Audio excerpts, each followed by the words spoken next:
சேலம் சிவராஜ் சித்த வைத்தியசாலையின் சென்னை கிளைகள். For appointment, call T Nagar branch 9940533500, Nungambakkam branch 9788827500. பாஜகவுடைய செய்தி தொடர்பாளர் திரு நாராயண் திருப்பதி நம்முடைய இணைப்புல இருக்கார். வணக்கம் திரு நாராயண் திருப்பதி, இணைப்புல வந்து மிக்க நன்றி. வணக்கம்.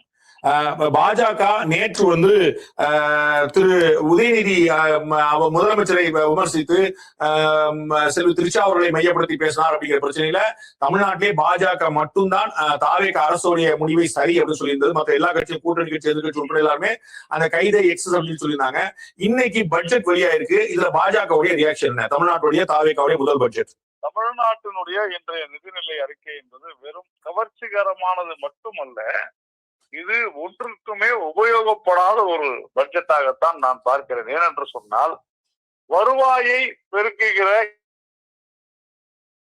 முயற்சியை கூட இதிலே சொல்லவில்லை. கட்டமைப்புகளை பெருக்குவதற்கான எந்த திட்டத்தையும் இந்த பட்ஜெட்ல கொடுக்கவில்லை. அதே மாதிரி குறிப்பாக நாம் சொல்ல வேண்டும் என்றால், இதுல அண்ணன் சீர், அப்புறம் அதே மாதிரி தாய்மாமன் தங்க மோதிரம் அப்படின்னு சொல்லியிருக்காங்க. இன்னைக்கு இருக்கக்கூடிய வாலடைல் மார்க்கெட்ல, அதாவது தங்க நிலவரம் என்பது ஒவ்வொரு நாளும் ஏறி இறங்கி போய் வருகிற இந்த நேரத்துல இப்படிப்பட்ட ஒரு திட்டத்தை இவர்கள் அறிவித்திருப்பது என்பது உண்மையிலேயே ஏதோனும் ஒரு சிந்தனையோடு செய்திருக்கிறார்களா என்பதைத்தான் நாம் கேட்க வேண்டியது. இதற்கு முன்னாடி வந்து அதிமுக அரசு, திமுக அரசு எல்லாம் வந்து இது மாதிரி வந்து தாலிக்கு தங்கம் திட்டம் இருந்துச்சு. அப்ப அதெல்லாம் ஒண்ணும் பிரச்சனை இல்லையா? அது வந்து பெண்கள் மத்தியில பெரிய வரவேற்பு பெறலையா? நீங்க கூட்டணியில இருக்கலையா? இப்போ அன்னைக்கு அது செஞ்சாங்கன்றதால இது சரி ஆகாது. நாங்கள் மாற்றத்தை தருகிறோம் என்று சொன்னார்கள். ஆனால் இன்னைக்கு இவங்க கொடுத்திருக்கக்கூடிய 8 கிராம் கோல்டு காயின், அந்த பட்டு புடவை, இது வந்து ஒரு கிட்டத்தட்ட 1300 கோடி பிளஸ் ஒரு கிட்டத்தட்ட இந்த இரு திட்டங்களுக்காகவே 1300 கோடியை ஒதுக்குகிறார்கள். எங்கிருந்து இந்த பணம் வரப்போகிறது என்பதை சொல்லவில்லை. இல்ல, ஏற்கனவே எக்ஸிஸ்டிங் திட்டம் தானே. நீங்க புது திட்டம்னு ஒண்ணு கொண்டு வரும்போது காசு எங்கன்னு கேட்பீங்க. இதுல என்னன்னா, இவங்களுக்கு எக்ஸ்பென்ஸும் அதிகமா காமிக்கிறாங்க. நிதி பற்றாக்குறை அதிகரிக்கிறது, அதே மாதிரி வருவாய் செலவினங்கள் அதிகரிக்கிறது. இதுல மிக மிக முக்கியமான நம்ம சொல்ல வேண்டியது என்னன்னா, இவங்க இந்த அதிக அளவுல இலவசங்கள், அதிக அளவுல சலுகைகள் அறிவிக்கிற அதே நேரத்துல, உதாரணத்திற்கு மின்துறையில ஒரு மிகப்பெரிய மாற்றத்தை கொண்டு வருவோம் சொன்னாங்க. என்ன மாற்றத்தை இப்ப கொண்டு வந்திருக்கிறாங்க? என்ன திட்டம் வச்சிருக்கிறாங்க? மின்துறையில டிஜிட்டல் மீட்டர் வந்து கொண்டு வர போறோம், ஃபுல் ஃபிளட்ஜா கொண்டு வர போறோம். சென்னையில ஃபுல்லா கம்ப்ளீட்டா டிஜிட்டல் மீட்டரா மாத்த போறோம். தமிழ்நாடு முழுக்க டிஜிட்டல் மீட்டர் கொண்டு வர இருக்காங்க. இப்ப டிஜிட்டல் மீட்டர் கொண்டு வந்தா அந்த லீக்கேஜ் குறையும், கணக்கீடு சரியா இருக்கும், எக்ஸாக்டா கொண்டு வரும் இல்லையா சார்? அதாவது டிஜிட்டல் மீட்டர் ஏற்கனவே திமுக அரசால் அந்த ஒப்பந்தமே ரத்து செய்யப்பட்டது. 2 மாதங்களுக்கு முன்னாலே இந்த அரசாங்கம் பொறுப்பேற்ற உடனேயே அந்த டெண்டர் எல்லாம் க்ளோஸ் பண்ணாங்க. இன்னும் நீங்க எத்தனை வருஷம் ஆகும்? நாம பேசுவது இந்த நிதியாண்டிற்காக. ஆனால் இவங்க நாங்க இனிமேல் இருந்த நல்ல வாய்ப்போடு இருந்த ஒரு டிஜிட்டல் மீட்டர் ஸ்கீமை விட்டுட்டு மத்திய அரசு அதிக அளவுல அதற்கான நிதியையும் ஒதுக்கி ஒரு திட்டத்தையும் கொடுத்து அதுக்கு ஒரு ஏஜென்சியும் அவங்க அப்பாயிண்ட் பண்ணிருந்த நேரத்துல இந்த அரசாங்கம் அதை வேண்டாம் என்று சொல்லியதா இல்லையா? இப்போ கிட்டத்தட்ட நம்ம சென்ட்ரல் கவர்மெண்ட் சூரிய கர் திட்டத்தை பாராட்டி நாங்களும் இணைஞ்சு செஞ்சு அதுக்கு வந்து நாங்க கொண்டு வருவோம். 1 லட்ச ரூபாய் வரைக்கும் நாங்க வந்து மானியம் கொடுப்போம்னு சொல்லிட்டு சென்ட்ரல் கவர்மெண்ட் ஸ்கீமை நிறைய ஒத்துழைச்சு எடுத்திருக்காங்க. மெட்ரோ ரயில் ஸ்கீமை வந்து பாராட்டி சொல்லியிருக்காங்க. அண்ட் மகேந்திரகிரி குலசேகரப்பட்டினத்துல இருக்கக்கூடிய அந்த இடத்துல வந்து விண்வெளி மையம் சொல்லியிருக்காங்க. நீங்க எங்கெல்லாம் போறீங்களோ அந்த பாயிலே பின்னாடியே வர்றாங்க. அவங்கள போய் இப்படி தப்பு சொல்றீங்களே சார்? மத்திய அரசனுடைய திட்டங்களை இவர்கள் எடுத்துக்கொள்வதை தவிர வேறு வழி இல்லை. அதைத்தான் நான் சொல்ல வந்தேன். அதுதான் நான் ஒன்னொன்னா சொல்ல வந்தேன், நீங்க இடையில வந்தீங்க. இப்போ இந்த அரசாங்கத்திற்கு வருவாயை பெருக்கக்கூடிய திட்டங்கள் எதுவுமே இல்லை மிஸ்டர் பாண்டே. அதை எக்ஸப்ட் ஒரு 1000 கோடி இவங்களுக்கு இந்த மதுல, அதாவது மது உற்பத்தியாளர்கள் கிட்ட இவங்க வரி போடுவதை தவிர இவங்க ஸ்பெகுலேஷன்ல ஒரு அனுமானத்தின் அடிப்படையில லீக்கேஜஸ் நாங்க தடுப்போம், அதன் மூலமா இவ்வளவு வரும், ஒரு 4000 கோடி வரும்னு சொல்றாங்க. அது வந்து வெறும் ஸ்பெகுலேஷன்.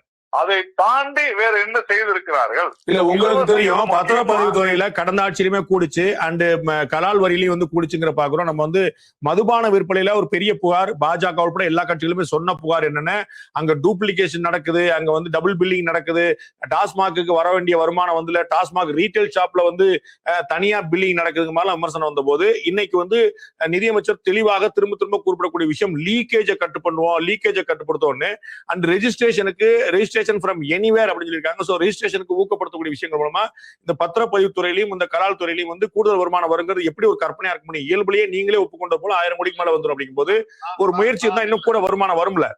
இல்ல இவங்க அதுதான் இன்ஃப்ராஸ்ட்ரக்சர் டெவலப் பண்ணி அதன் மூலம் வருவாய் ஈட்டுவதற்கான திட்டங்கள் இல்லை என்பதைத்தான் நான் சொல்றேன். லீக்கேஜஸ் வந்து இவங்க லீக்கேஜஸ் அடைப்பதன் மூலமாக வருவாய் வரும் என்பது அது ஒரு சரியான காரணமாக எனக்கு தெரியவில்லை.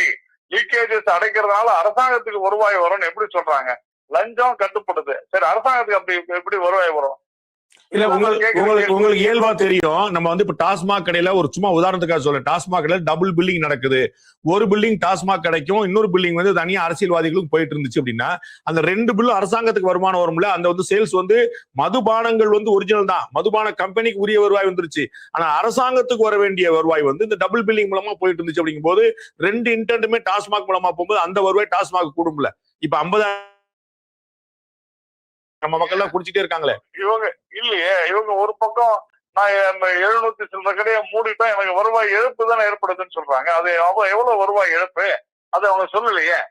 அதுக்கு மேல நீங்க பாத்துருப்பீங்க, இன்னையில இருந்து ஒரு வெப்சைட்லயே வந்து நிக்குது, நீங்க ஆன்லைன்லயே புக் பண்ணி வாங்கிக்கலாம் நீங்க சரக்கு.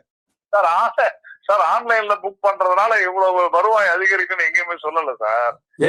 எல்லாம் பசங்க எல்லாம் வாங்கிக்கலாம் சார். லேடிஸ் எல்லாம் தேங்காம வாங்கிக்கலாம், பசங்க எல்லாம் வாங்கிக்கலாம், 18 வயசுக்கு வாங்கிக்கலாம், எல்லாம் வாங்கிக்கலாம் சார். அது இன்னும் என்னை பொறுத்தவரையில இவர்கள் மது புழக்கத்தை இன்னும் அதிகமாக்கதான் வந்து முயற்சி பண்ணிட்டு இருக்கிறாங்க. பிரைவேட் பார்ஸ் வந்து மதுக்கடைகள்ல இருந்து 500 மீட்டருக்குள்ள பிரைவேட் பார் வைக்கலாம்னு சொன்னா அது என்ன மாதிரியான திட்டம்? அது தவறா இல்லையா? நான் கேட்பது நீங்க 750 கடையை மூடுறதுனால எவ்வளவு வருவாய் இழப்பு என்று நீங்கள் சொல்கிறீர்கள். அது அந்த இழப்பை ஈடுகட்டுமா நீங்கள் சொல்கிற புது திட்டம்? நீங்க பிராக்டிக்கலா நாம சில விஷயங்களை யோசனை பண்ணணும். கிட்டத்தட்ட 13 லட்சம் கோடிக்கும் மேலாக நாம வந்து PSU சேர்த்து கடன் வச்சிருக்கிறோம்ன்றோம். இன்னைக்கு எந்த திட்டமுமே நடக்கல. நீங்க போய் மவுண்ட் ரோட்ல போய் பாருங்க, ஒரு ஆள் கூட வேலை செய்யற அந்த பிரிட்ஜ் போட்டுக்கிட்டு இருக்காங்க பாருங்க, நந்தனம்ல இருந்து கிண்டி வரையிலும் அந்த பகுதியில ஒரு ஆள் கூட வேலை செய்யல. அதாவது அந்த திட்டங்கள் நிறுத்தப்பட்டிருக்கின்றன. அப்படின்னா அது இது வரைக்கும் அதுக்கான காஸ்டினுடைய இன்ட்ரெஸ்ட் என்ன? இப்ப எவ்வளவு வட்டி அதிகமாக போகிறது? நீங்கள் சேமிக்கக்கூடிய ஒரு ரூபாயும் நான் வரவேற்கிறேன். லஞ்சம் ஊழலை கட்டுப்படுத்த விஜய் அரசாங்கம், இந்த தாவேக அரசாங்கம் எடுக்கக்கூடிய நடவடிக்கைகளை நான் வரவேற்கிறேன். அதே நேரத்துல இந்த எந்த விதமான கட்டுமான பணிகளும் நடைபெறாமல் இருக்கும் பொழுது அதனால் ஏற்படக்கூடிய அந்த வட்டி இழப்பு என்பது மிக மிக அதிகம். அதை எப்படி சரி கட்ட போறாங்க? நம்ம ஆகஸ்ட்ல இருந்து மார்ச் வரைக்கும் பேசுறோம் Pandey. August, September, October, November, December கிட்டத்தட்ட 8 மாதங்களுக்குள்ளாக என்ன திட்டம் வச்சிருக்கிறீங்க?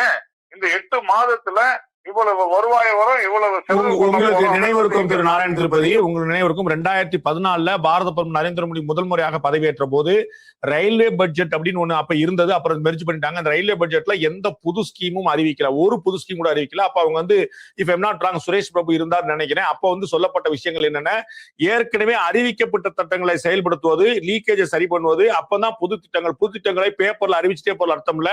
we have to do deliver what we promise அப்படின்னு. சோ கடந்த ஆட்சியில் நிறைவேற்றணும் சொன்னாங்க.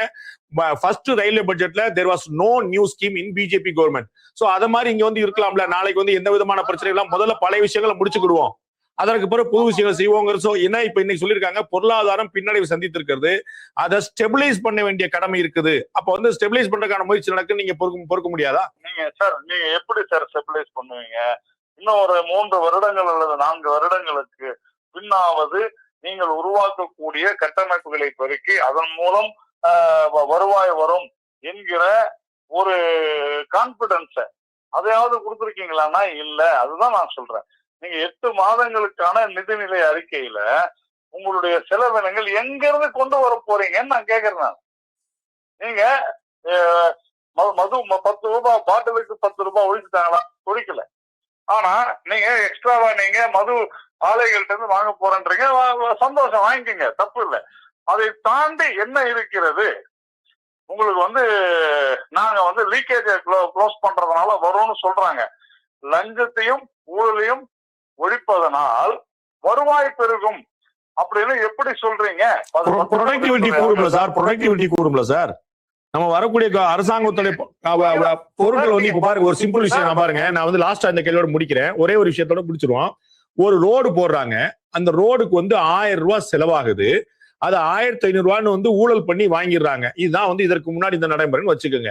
இப்ப இந்த 1500 ரூபாய் இல்லாம 1000 ரூபாய்க்கு மட்டுமே போடுங்கன்னு சொல்லும் போது 1500 ரூபாய் செலவாயிட்ட இடத்துல 1 கிலோமீட்டர் ரோடு போடுற இடத்துல 1.5 கிலோமீட்டர் ரோடு போட முடியும் இல்லையா? இதுதான் ஊழல் தடுப்பு மூலமா வரக்கூடிய வளர்ச்சி. நான் சொல்றேன் அதுதாங்க. நீங்க அந்த 1 கிலோமீட்டர் ரோடையாவது நீங்க போடுவதற்கு உண்டான முயற்சி எதனா செஞ்சிருக்கீங்களா இந்த பட்ஜெட்டின் மூலமாக? நான் இல்லைன்னு சொல்றேன். ஏற்கனவே நீங்க சொன்னீங்க, ஏற்கனவே இருந்த திட்டங்கள் முடங்கி போய் கிடக்கின்றன. அதை சரி செய்வதற்காக நீங்க என்ன செஞ்சிருக்கிறீங்க?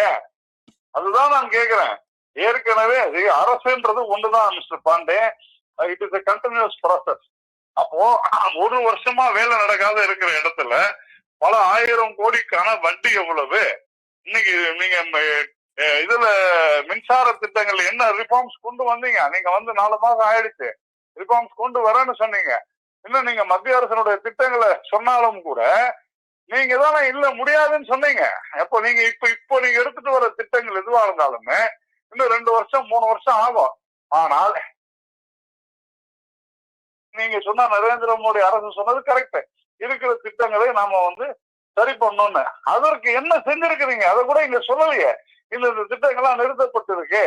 ஏன் நீங்க இது வரைக்கும் நடந்து கொண்டிருக்கிற திட்டங்கள் இருக்கிற ஊழலை கலைஞ்சு அதை ஸ்டார்ட் பண்ணுங்க. நம்ம வேணாம்னு சொல்லலையே, அதுதான் நம்ம சொல்றோம். நன்றி திரு நாராயண திருப்பதி. நீங்க ஊழலை குறைப்பதனால் அரசியல்வாதிகளுக்கு போகிற பணம் வேணா வெளியில போகலாம், ஆனால் அரசுக்கு வரக்கூடிய வருவாய் எப்படி கூடும் அப்படிங்கிற ஒரு முக்கியமான கேள்வி எழுப்பியிருக்கீங்க. ரொம்ப இன்ட்ரெஸ்டிங்கான விஷயம்.